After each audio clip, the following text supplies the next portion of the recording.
Bien, pues continuamos con el tema 6, igualdad, desigualdad, diferencia entre varón y mujer.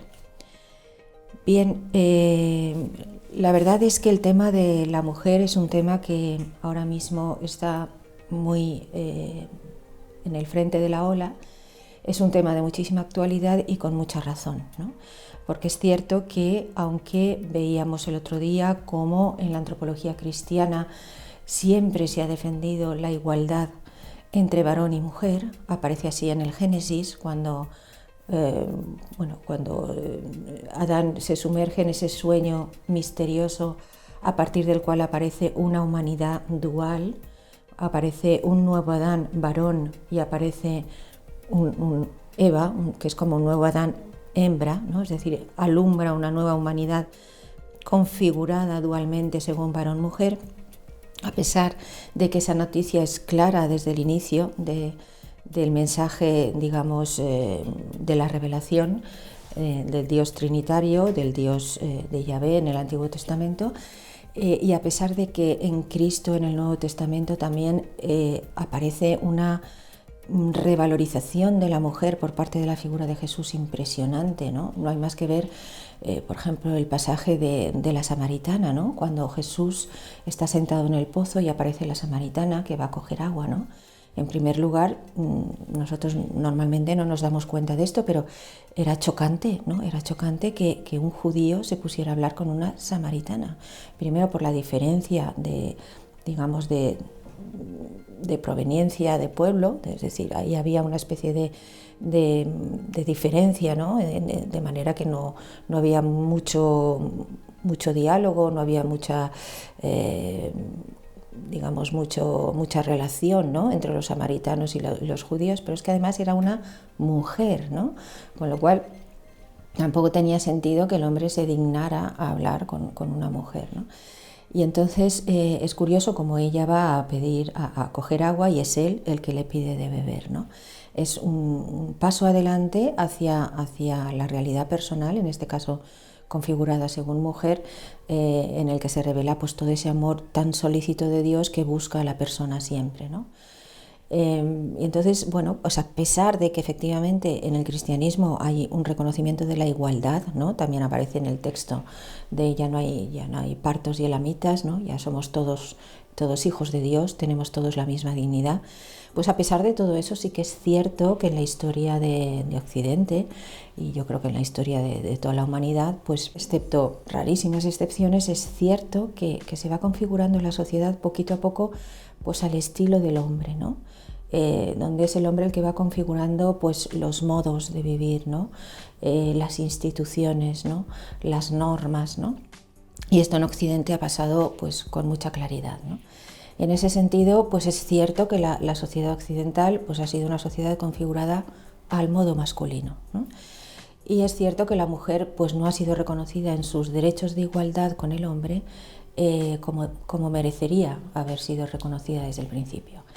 Y ahí tiene sentido esa lucha por el reconocimiento de los derechos de las mujeres, ¿no? Y en ese sentido, el tema es cómo se ha articulado en el siglo XX esta lucha por los derechos de la mujer.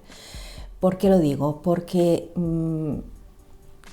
realmente las figuras que han marcado más, al menos a nivel sociológico, esta lucha por los derechos de las mujeres son figuras que han destacado algunos elementos importantes, pero lo han hecho de una manera extremista. ¿Qué quiere decir extremista? Desgajado del conjunto de lo que significa ser mujer, desgajado del conjunto de lo que significa ser humano, en una dualidad de naturaleza según varón-mujer, ¿no? Y entonces este es el problema que ha generado pues otras desigualdades que tienen que ver con la mujer, ¿no? Parece como que el nuevo feminismo, el feminismo del siglo XX, el que sociológicamente se ha implantado más, en realidad ha generado nuevas discriminaciones de cara a la mujer, ¿no? Bien, estoy pensando, por ejemplo, en Simone de Beauvoir. Simone de Beauvoir aparece como la primera o una de las primerísimas feministas que en el siglo XX pues se tomaron muy en serio el tema del reconocimiento de la mujer, ¿no? Pero ¿cómo lo hace Simone de Beauvoir? Pues ella en su libro, el segundo sexo, habla de la mujer según como ella entiende que la ve el varón, ¿de acuerdo? Ella habla desde la mirada que ella percibe en sí, proveniente del varón, ¿no? Y ella detecta que la mirada del varón sobre ella, sobre la mujer de aquel tiempo, es una mirada que la cosifica, ¿no? Es una mirada que la saca de su dignidad personal, que no la reconoce en plano de igualdad, ¿de acuerdo? De igualdad en dignidad y por supuesto de igualdad de derechos, eso es claro, ¿no? Entonces ella habla del otro, ¿no? Y el otro es en expresión del varón lo que no es propiamente digno a la altura de lo que él es digno, ¿de acuerdo? Y por tanto el otro que aparece en la literatura de Simone de Beauvoir no tiene el mismo significado que tiene en la filosofía personalista también del siglo XX cuando habla del otro, ¿no? El otro en la filosofía personalista es la filosofía del encuentro, donde el otro me conforma a mí en mi propia identidad, sin el cual yo no puedo conocerme a mí mismo, no puedo realmente construir una identidad moral, no puedo realmente ser libre porque necesito un espacio de encuentro interpersonal para poder crecer como persona. Ese es el otro, ¿no? Que en la filosofía cristiana también lo entendemos así, ¿no? No, la categoría del otro en el feminismo de Simone de Beauvoir es una categoría que iguala a la cosa, ¿no? Que iguala al ello, ¿no? Digamos, de la filosofía sartriana, ¿no? Lo que no es personal, lo que está por debajo, ¿no?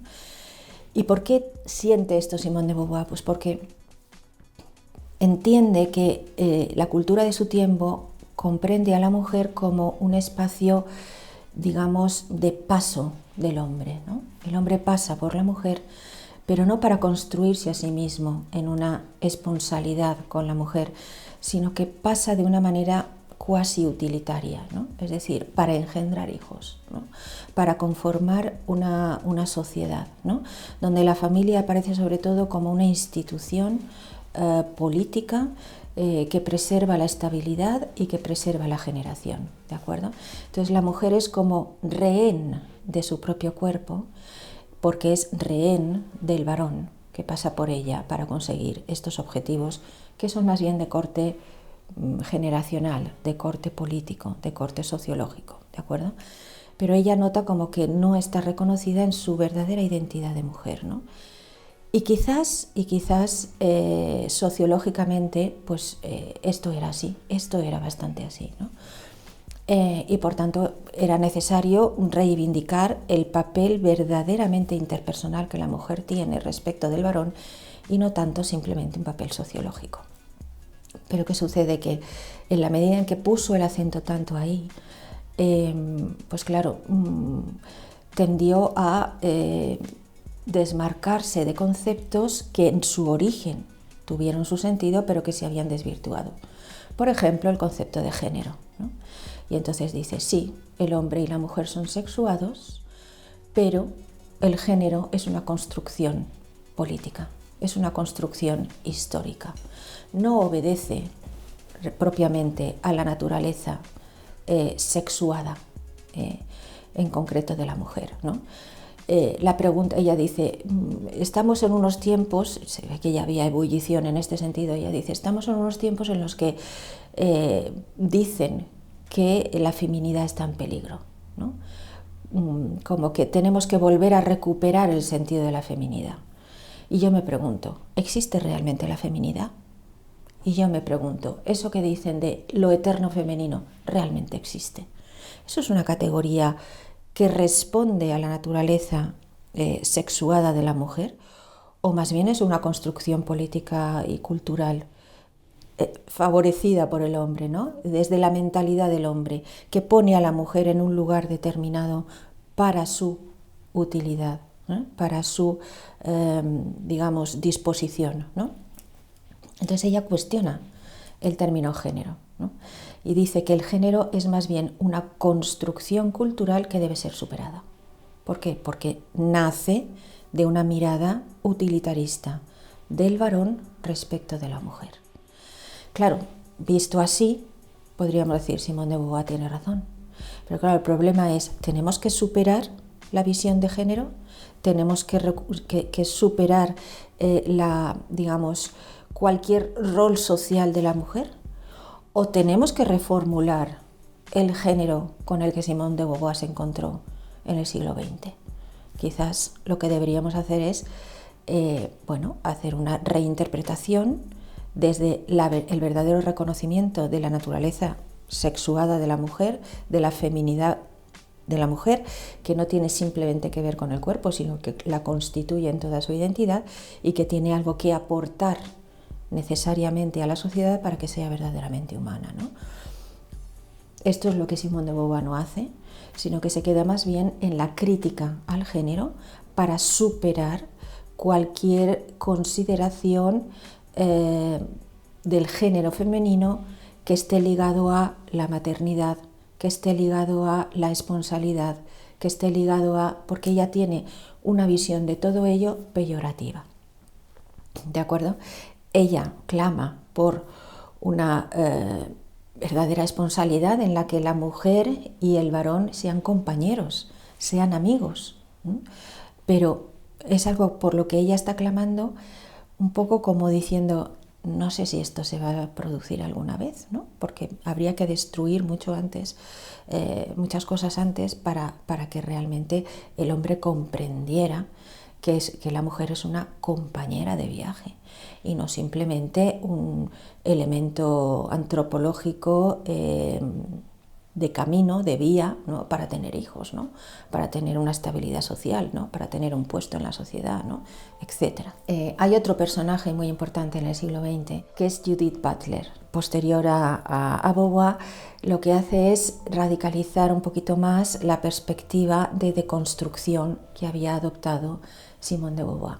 Simone de Beauvoir se había quedado con una expectativa de deconstrucción del género. El sexo está ahí como un dato biológico, existen mujeres, existen hombres, pero propiamente el género y sobre todo el género femenino es algo que hay que erradicar porque no responde al verdadero valor de la mujer. Judith Butler va más allá diciendo hay que deconstruir el sexo, es decir, ya ni siquiera reconoce el valor de dato que debe ser contemplado y reconocido en lo que es del sexo, ¿no? Sino que todo es reformulable, ¿no? Entonces, para Butler, varón-mujer constituyen un binomio mentiroso, un binomio engañador, un binomio esclavizador, ¿no? Para que la mujer sea verdaderamente libre, tiene que luchar contra el reconocimiento del sexo como un dato previo a su propia elección, ¿no? A partir de ahí, la persona es neutra. El ser humano no es sexuado en sentido identitario, sino que la identidad, en ese sentido, la elige cada persona a tenor de su autonomía, ¿no? Entonces, hay una deconstrucción no ya solamente del género como función social, sino que hay una deconstrucción del sexo cuando se lo reconoce como irrelevante para la identidad de la persona. No es un dato al que hay que atender, ¿no? Es, digamos, algo que sucede de nacimiento y que está a la expectativa de que la autonomía individual la confirme esa sexualidad o la reformule. Y puestos a reformular, no solamente hay una reformulación en términos de varón-mujer, sino que esa reformulación tiene que estar abierta, si quiere ser fiel a la autonomía de la persona, tiene que estar abierta a cualquier modo, ¿no? Entonces es un poco el origen de todo lo que luego se llamó la teoría queer, que es un reconocimiento de que la sexualidad como varón-mujer no existe, propiamente es un dato ideológico superado y por tanto lo que hay que hacer es reconocer que la persona humana es absolutamente plástica en su corporeidad y la sexualidad es algo que se elige no solamente en los términos en los que hasta ahora lo hemos conocido, sino de modo creativo según la inspiración de cada persona.